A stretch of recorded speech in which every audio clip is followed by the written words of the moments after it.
I am Freddie Poindexter, and I'm the founder of the Golden Triangle Music Awards.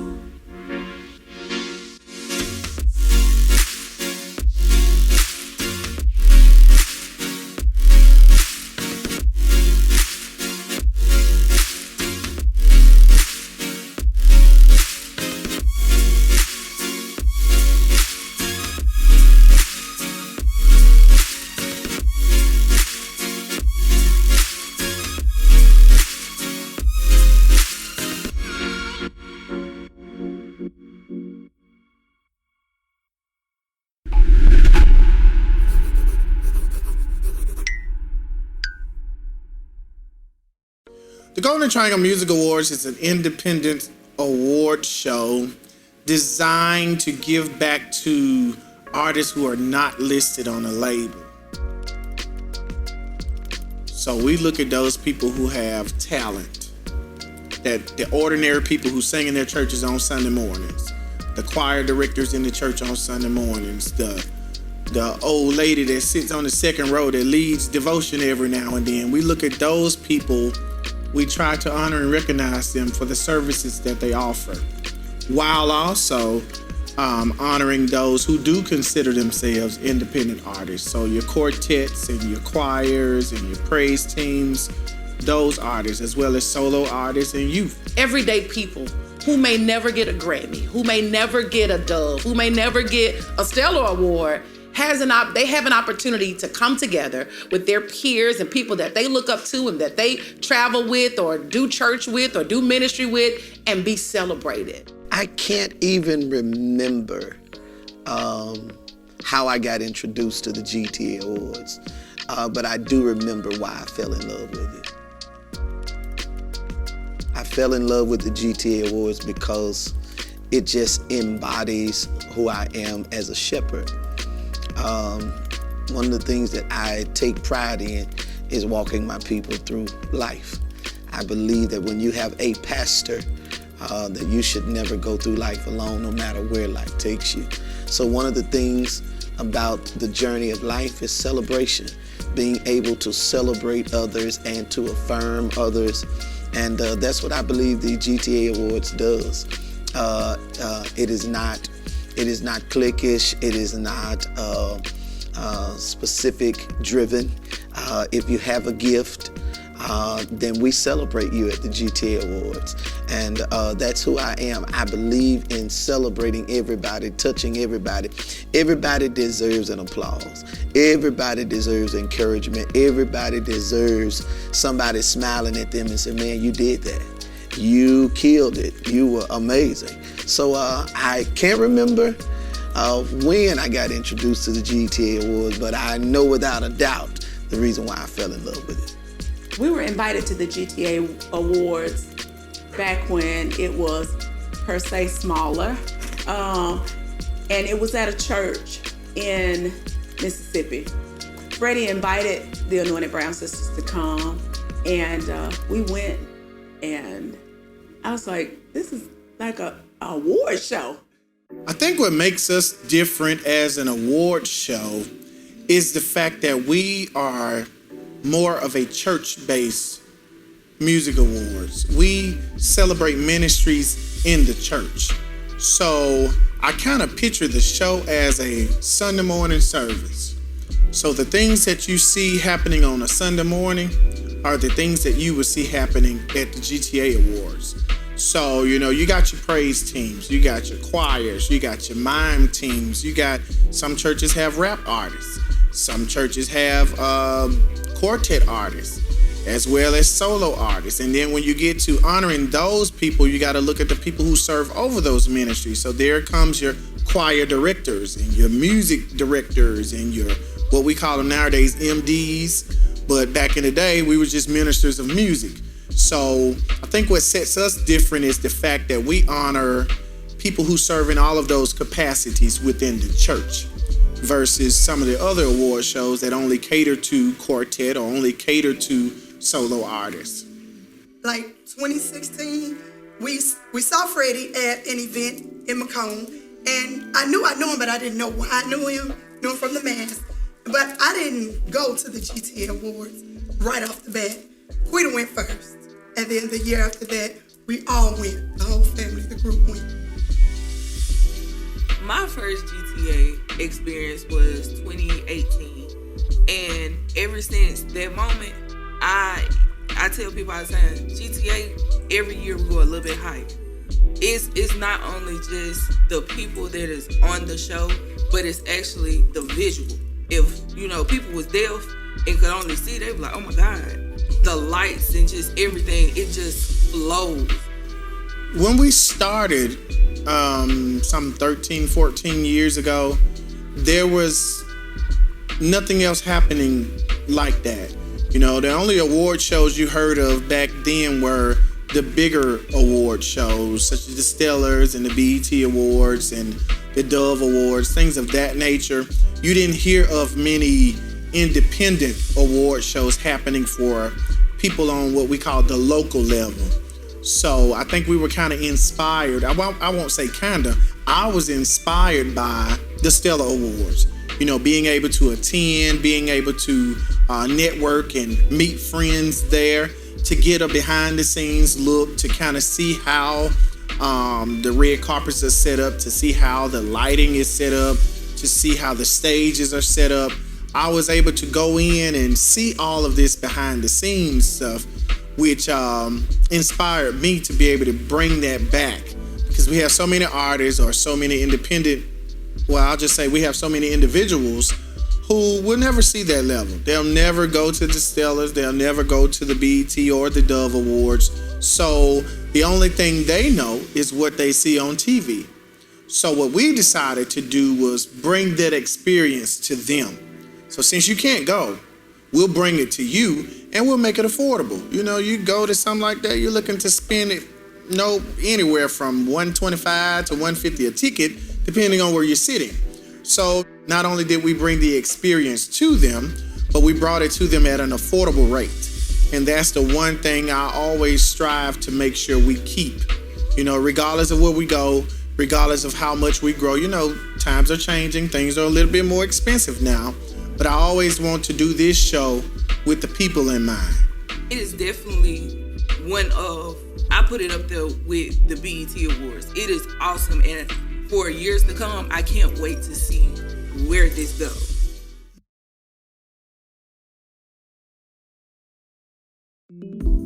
The Golden Triangle Music Awards started at a church in Macon, Mississippi, Tabernacle Baptist Church, under the leadership of Dr. Williams. And that's where we were for the first couple of years. The first year was honestly just a quartet program. And all we did, I remember calling Pastor Andrew Cheers, and I told him what I wanted to do and how I wanted to do it. And he said, I support you, let's do it. And he actually came down and he hosted the first show. And we had groups like Armando Adams and Redemption, the Hebrew Boys, the Clark family. We had so many groups that were what I call hot at that moment. And we simply brought them to the church, allowed them to perform, and presented them an award at the end. That was our music awards. And I remember going from there to Hopewell Missionary Baptist Church under Dr. George Kane. And that was the actual first year that we brought in Lisa Knows. I think my first opportunity to host was, I want to say 2008, 2009, something like that. But it was when he was doing it at a church. So it was a little church, and I sang a choir song, and there was a lot of the local tri-state area, I guess Golden Triangle area. That's right. Yeah, so the Golden Triangle area artists, choirs, quartets, and it was amazing. Freddie has always been the kind of person that has big vision. So walking in, I knew that this wasn't just no little church, award show. This was something serious, and it was just amazing. I was honored to be asked to come. So I can remember when she got there, we kind of started out on the wrong track, and it was my fault because we had rehearsed the show opener with the choir, and one of Lisa's songs she had recorded with the choir. So the band had learned the song, the choir had learned the song, and everybody was ready for the song except Lisa, because one thing I didn't tell her was she was singing the song. So when I met her in the dressing room, I was telling her how she was gonna come out. And I was like, okay, the music is gonna start, the choir's gonna start singing, and you're gonna come out leading the song. And she was looking at me like, we ain't talking about that. And the look on her face was like, that's not what I'm here for. And I knew then she was business, but I was also business. And I was looking like, yeah, I know I didn't tell you that, but this is what I need you to do. So at that point, I was like, okay, Freddie, you done messed up. You just met this lady. You done messed up. And she looked at me and she said, just tell me what to do, and I'll do it. And that was the beginning of our friendship. And we've been friends ever since. My first experience with him was the GTA when I came and hosted. And I remember talking to him. My mama booked it, and I went and met him. And he was amazing. And I noticed right off the bat, like he had sung with the choir. He had sung with the quartet group. He was running the lights. He was, kind of all over the place. And I was just enamored with his need to want to make it just perfect. He wanted it to be great. Even then, just at a little small church, he just had big vision. Supreme Voices song on that show, and I invited the Anointed Brown Sisters. They were our special guests for that year, and they closed the show out. It was Krishan and her sisters, and they closed that show out with a bang. I'm talking about it was good, real good. The people, they had never seen the Anointed Brown Sisters in our area. So that night they sang, it was a blessing to everybody. It was wonderful. I don't even know what year that was, but like I said, back then, he was still having it in a church. But the church was jam-packed, and everything he did it in the spirit of excellence. That was one of my first encounters of working with Freddie. That experience, it was much different than the Tabernacle experience, because we were focusing more on a music awards at that point. And from there, we went on to the Trotter Convention Center. And once we made it to the Trotter, I felt good, because we had ourselves a real music awards.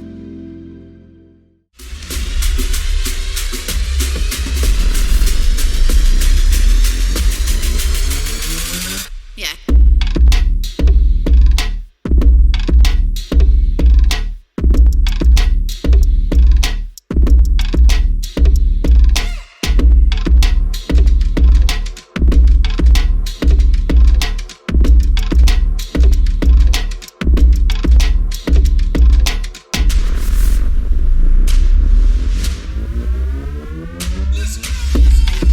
I can remember the first time we took the show outside of the church. We were at the Trotter Convention Center, and Sierra Ward, who's now Sierra Ward Pope, she hosted that show because Lisa was, she had just started singing with James Fortune, and she was traveling. They were on tour, and I remember her telling me that she couldn't host it that particular year because that was one of their tour dates. So I called Sierra. Sierra was like, I'd be honored to do it. She came and she hosted that show, and she did an excellent job. She did an excellent job. She stepped in, she had to fill in for Lisa, but she really made it her own. Yeah. It does my heart good to see people coming in smiling. They're coming in with their dresses on. They're coming in, people coming in with tuxedos on. I don't even wear a tuxedo, and I'm the founder. So, when you see these kind of things, it creates that church-friendly family environment. And to watch them walk the red carpet, and to see them taking pictures, and to see them doing their interviews, it's an amazing look and amazing feeling. Going to the GTA Awards, you come in, you feel important. Now, I'm just talking about me. And I feel really, really important because I can get my name tag as if I was at the Stellar Awards. And then they escort you in. And, of course, I'm always VIP. So I'm going up to VIP. And then I am a presenter for a couple of years. And I always enjoy seeing a person's face when they win. Because I like to see people win. And, of course, because I'm a winner. So if I'm a winner, I like to see other people win. And to get up there and call their names and to look in their face and see the joy in their hearts, it just bring me to so much joy. Well, for me, it was my first GTA experience.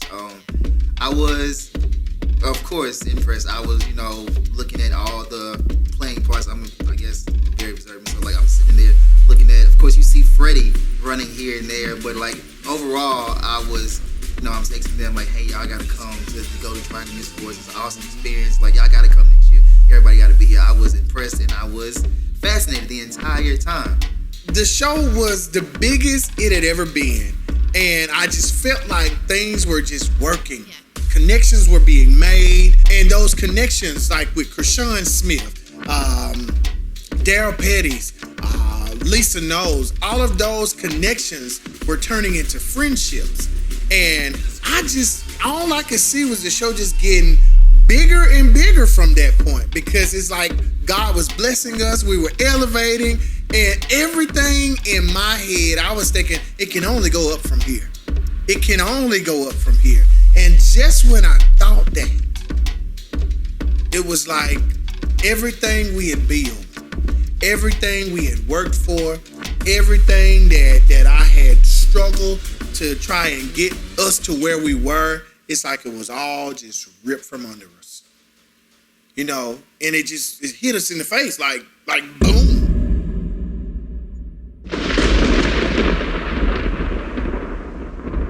All hell broke loose in my life. And I was at a point in life where I felt like I'd lost everything that I'd worked for. And I think what hurt the most is the fact that I was facing prison time. And people that I thought like were my friends, to hear all of the negative things that they had to say, this wasn't outside people talking. This was people that I thought were in my corner. I definitely remember being by his side, in his corner, being a brother during that storm. And that's what I'm going to call it. I'm going to call it a storm because I know without a doubt, and when we look at Freddie's life, you'll bear witness that we've never seen a storm that didn't pass over. And every storm one day is going to run out of rain. I can remember calling Krishan, and when she answered and I started to speak, she immediately said, "Where are you?" It's almost as if she could tell something was wrong. And I remember telling her, "I need to talk to you." And she said, "Just get here." She said, "I'm at home. Just get here." When Freddie called me, he gave me a little bit over the phone, and I said, "Get to my house now." When he got there and he started talking to me and telling me stuff, I just started praying in the midst of it. I grabbed him and we began to pray, and I began to rebuke the enemy. And I remember when I walked in, she asked me what was wrong, and she started praying. And she called Lisa. And Lisa came, and all I remember is going into her office. And when we went into her office, she just started praying and praying and praying. And then it's like there was no pause there. It's as she was finishing, Lisa was picking up. Right now, in the name of Jesus, God, we come to you. And it was all I can remember me doing is boo-hooing. Like, they were praying, one was praying, one stopped, the other one started praying, and I couldn't do nothing at that moment but just boo-hoo, just cry. I remember him calling me one day with the breaking in his voice to tell me about what was going on. And immediately my covenant with him kicked in.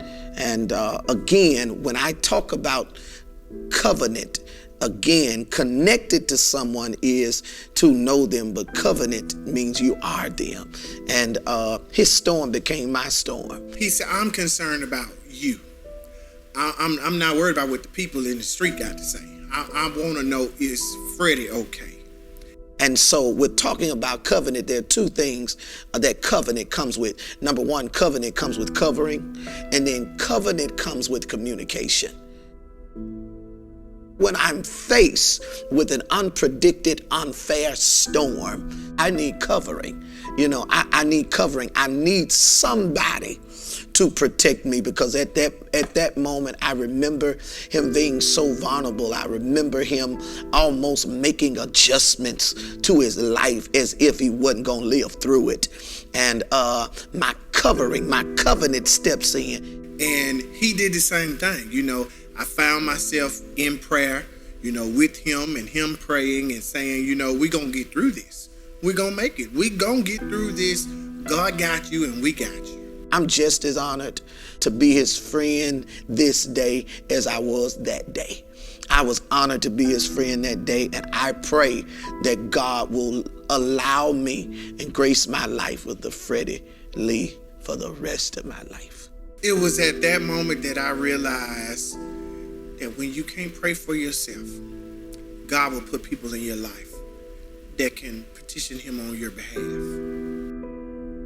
When you become friends with somebody, you feel their pain. When you really, really love, and I don't think now we don't really put a definition on what love is or what it looks like. But for me, it's just being present, being there. It's one thing to know that you can depend on the Lord, but to depend on his people, when you see God in them, and to know that you can depend on his people, that's huge. And Freddie knew that he could. He was definitely going through a hardship in his life, and I just remember needing to be somebody that he could lean on. You know what I'm saying? Just a lot of times when we're going through stuff, we don't need people to give us advice. We don't need people to tell us, if I were you. You don't need that. You just need somebody, a shoulder, literally, that you can lean on. And I'm glad that he considered me a person that he could lean on. And I'm glad I was strong enough for him to lean on me. I learned that sometimes it takes tragedies to show you who your real friends are. And that's when I knew they were my real friends.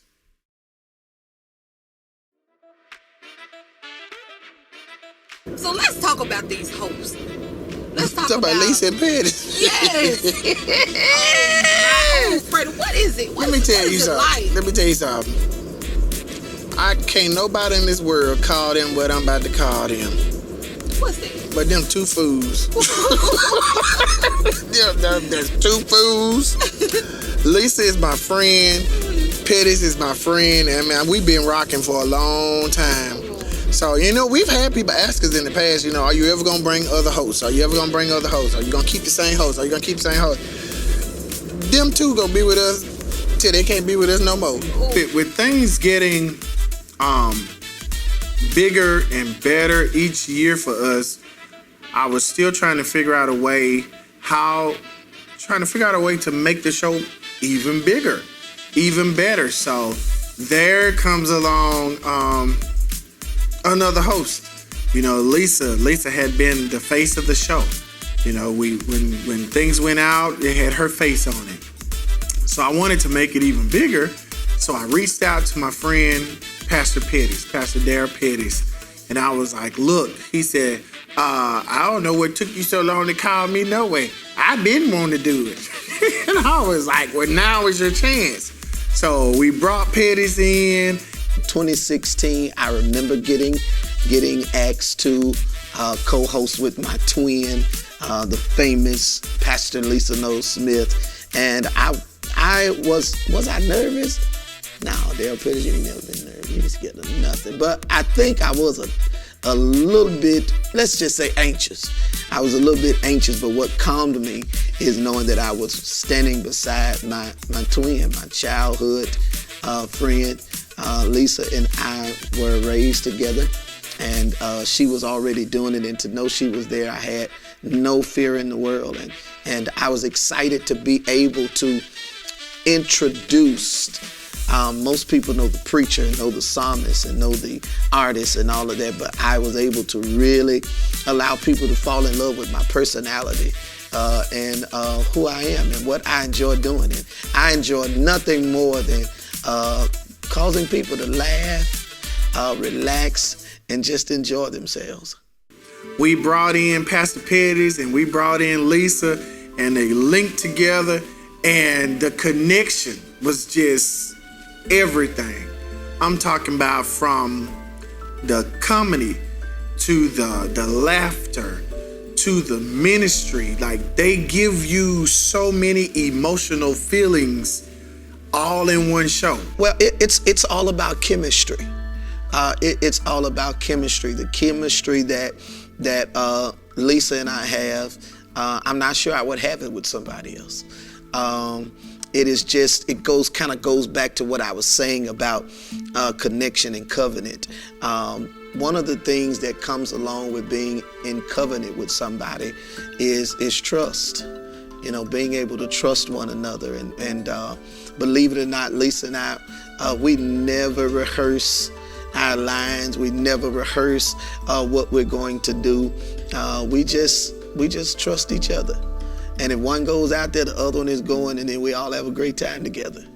I had it scripted out because this is the first year that they hosted together. We had scripts. We had a teleprompter. We had all of this laid out for them. So I sent them these scripts, and Lisa came out there and said everything except what was on the teleprompter. Pettis came out there and said everything except what was on the teleprompter. So I knew at that moment, I was cussing at that moment. If you want me to be honest, I was cussing. But then I realized they just got to vibe the way they vibe. We are not script people. We're Holy Ghost driven people. You get what I'm saying? The script thing, Freddie knew better than that. Freddie knew better than to try to script Daryl Pettis and Lisa Knowles Smith. It just didn't work. And probably it didn't work because, you know, Lisa and I didn't go to the same high school. Shade twin. Lisa could not read what was on the teleprompter. And I'm just trying to whisper to her and try to tell her how to read. She will not read what was on the teleprompter. But you know, she's her grandmama's granddaughter. You know, that sometimes that Willie Mae Richmond come out of her. But that was an epic fail. We proved to Freddie Lee that year that we were not professionals. We were lokes. Daryl Pettis and Lisa Knowles Smith loped out concerning that teleprompter. It was terrible. I mean, it was bad. It was bad. You know, we almost 40. We couldn't read. We were squinching, trying to read the teleprompter. Our eyes, then we talk and read and trying to talk about our breath at the same time. And it's, it was all that. But I did a little bit better than Lisa. Lisa just couldn't read the teleprompter. But we're going to try it again.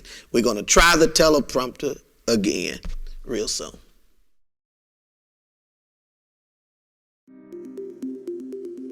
That's why we make sure, we celebrate all genres of gospel music. So you're dealing with quartet, you're dealing with choirs, you're dealing with praise and worship, you're dealing with gospel rap. We're dealing with all of it because all of these ministries are a part of the church. That's why when you come to the GTA Awards, you've been there. Right. When you come there, we have church. I mean, we have church. We have church. I'm going to get me a tambourine. You know what? That's something we need to advertise. We need to do a flyer that said "Bring your tambourine." Bring your tambourine. Because when we get to that song with Flossie Boy, and she get to doing that G, ooh, that's my favorite part. Baby, we are going to church. Do you hear me? I can see Vicky West up there. Oh my Lord! I can see her. Oh, I can't wait. I'm gonna be sitting up front VIP. That's gonna be good. But it's gonna be real good. I'm telling you. I might sit up there with y'all. Oh, we sit by me. I sit with y'all. Sit by me. Look at that one Freddie right there, front row. I'm saying I just can't wait. Somebody in this room feel like you can't take it, you can't make it. Look like if it ain't one thing, it's another. But if you just open your mouth, he'll throw out the lifeline. Now that we had a music awards, I wanted to make sure we don't remove the church. Because when we had it at the churches, we had the church experience. So I wanted to always make sure, and even now, make sure that we don't remove the church experience. Although we're not inside the church house or inside the church building, as you would say, we still have church. Lay your hand on about 3 people and just scream, live, live, live. I know you've lost a lot, but you still got some more life in you. Live, live.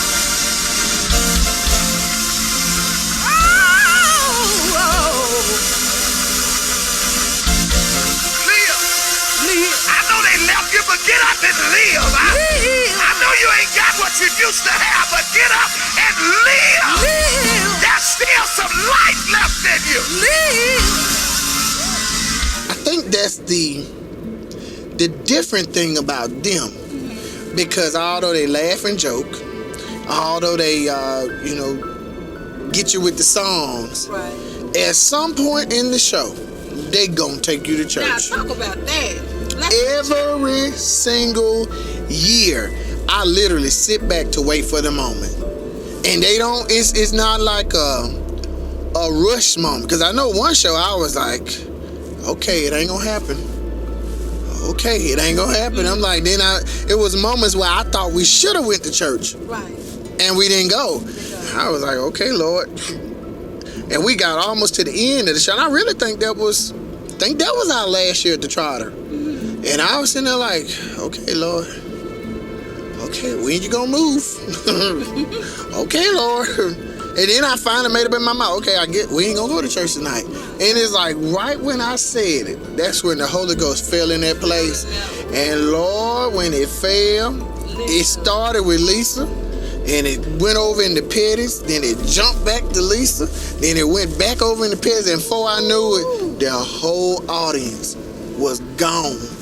I said, good God Almighty. Oh, I can feel it now. Just hear you talk about it. I almost danced. Did you? I started moving my feet Them feet. till I realized I didn't know how. He enjoys some of it, but when we go too far in the Holy Ghost, he said, oh, this is too long. The show is too long. We're doing too much. But, that's just, I believe that's the essence of the GTA Awards, being able to connect with everybody, and it doesn't feel starchy. It doesn't feel like I'm superior and you're not. It just feels like we're having a big family reunion, and all of us are together celebrating one another. God has just been so good to us. When I think about how people have graced us with their presence, year after year after year after year. We've had Evelyn Turrentine AG, Tiffany Tutu AG, Mr. Harvey Watkins, Mr. Stan Jones. We honored Lee Williams, and his son and all of the group members were there. We honored Sean Jones, and his group members were there. David Curry. It's just so many to name, and just to think of these people actually showing up. Like, they show up, and even with like Mr. Harvey Watkins and Stan Jones, even when they're not on the show or not doing anything with the show, they still show up every year. That's an honor to me, and it makes me feel good that God has put us in the presence of people, and this show has a meaning to them that makes them want to come back every year. That's amazing.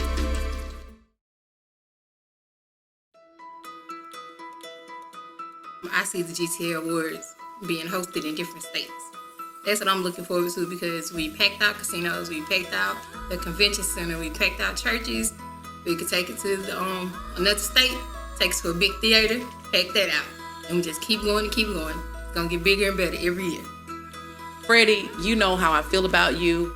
I love you. I'm beyond proud of you. I've watched you conquer thing after thing, obstacle after obstacle, and everything that the enemy would have tried to use to stop you, you have used that to propel you. And it's something amazing about that. I am going to be a part of everything that you do, and I see, I feel goosebumps now even when I say it. I see the sky being the limit. Literally the limit whatever you put your mind to. We've watched you work with choirs and groups and NFL and the college football and the state and the city and the county and the governor and the mayor. I mean, just there is no limit to what you can do. And we are praying for you. We are pushing you. We are supporting you. And if there's anything ever that we could do, myself, the Brown Singers, Evo World, whatever, we got your back. You hear me when I say? I know you hear me. You're going to text me. We'll talk about it later. I love you, man. Freddie, from your big sister, Chris, I hope you know how much I love you and how much I think you are excellent. You are such an addition to the body of Christ. And I believe in my heart that God is pleased with what you are doing in the kingdom.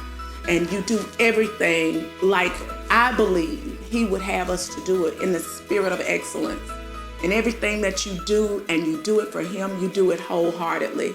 And I just believe in this hour that God is getting ready to push you into your greater, into bigger things for you, into your destiny. Eyes have not seen. Freddie, you have not seen it. I know you think you have, but your eyes have not seen. Your ears have not heard. Neither has it entered into your heart the good things, the great things, the bountiful blessings that God has for you, man of God. You are awesome, Freddie. Keep being awesome. Keep being you.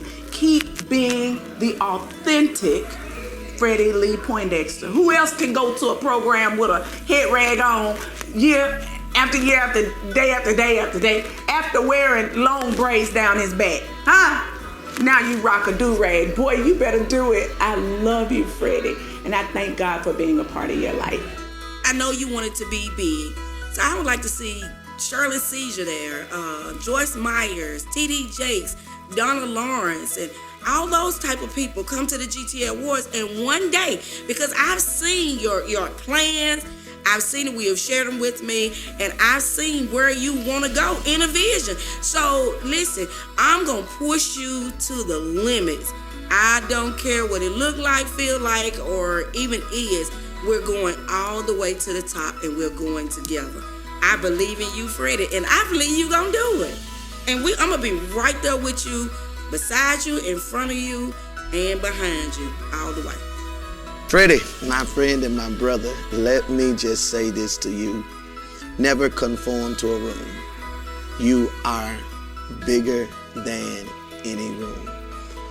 As the GTA Awards has grown tremendously, the crowds have come, they've packed out rooms, but never get comfortable in one packed room. I believe there's a nation in your belly, and when there's a nation in your belly, you never settle for a room. As a gifted, creative individual, a visionary, a man who's always birthing something to help somebody else, there's always going to be great trial. But always remember, your friend or your brother said this to you: if the room is jam-packed, it still doesn't equal to the value of who you are. And even if it's empty, that is not a credit of who you are. Never conform to a room when there's a nation in your belly. I pray you leap. So when people think of NFL players such as Jeffrey Simmons and Tyree Phillips, these are people that they see on TV on Sunday. These are people that they watch on TV on Monday nights and sometimes Thursday nights. For NFL football, when you see them on TV and then you turn around and you are a gospel singer or a gospel music lover and you see them in that setting and they're not in a position where you can't laugh and talk to them or go up and ask them to take a picture, that makes people feel good. And, it makes me feel good because they're connected to me. So, it's like God took me through something to bring me to something.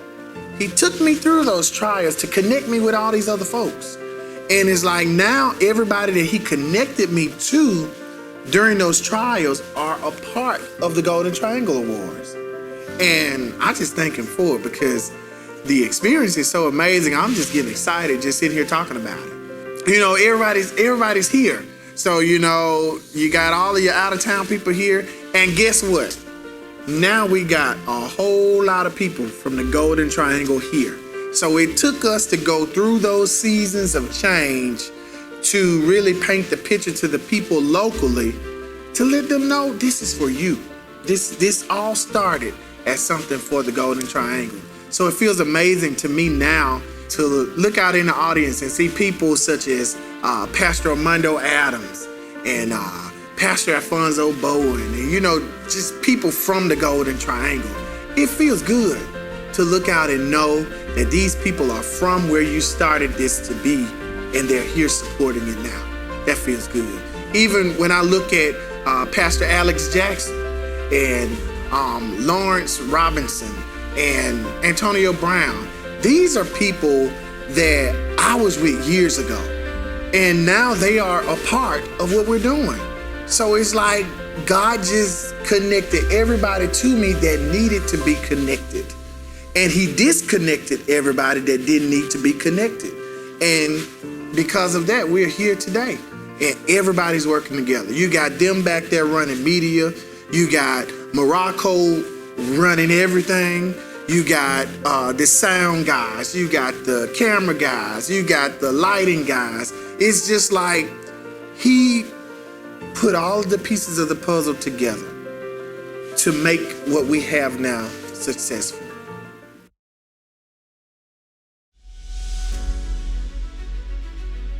Thinking about the experience from where we started in 2009 all the way up until tonight, like sitting here at the casino, people talked about that, but that was one of the best moves we've ever made. Sometimes in life, I realize you have to make what you call business decisions.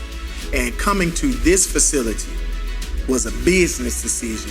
We weren't thinking about religion. We weren't thinking about church. We were literally thinking business. And I honestly think that this was the best business move we've ever had. And if I, talk to the people in the audience, I think y'all feel the same way. You want to know why? Because you're here. So, I want to take this opportunity to thank all of y'all.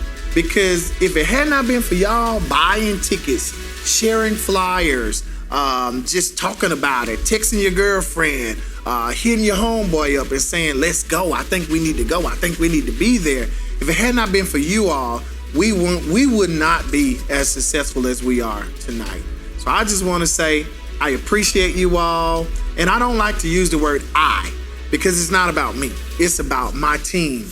It's about all these people you see on this picture right here, that picture on the screen. It's about those people, because they are the ones that do the behind the scenes work. They are the ones that do the marketing. They are the ones that do the texting you guys back and calling you guys back and responding to your emails.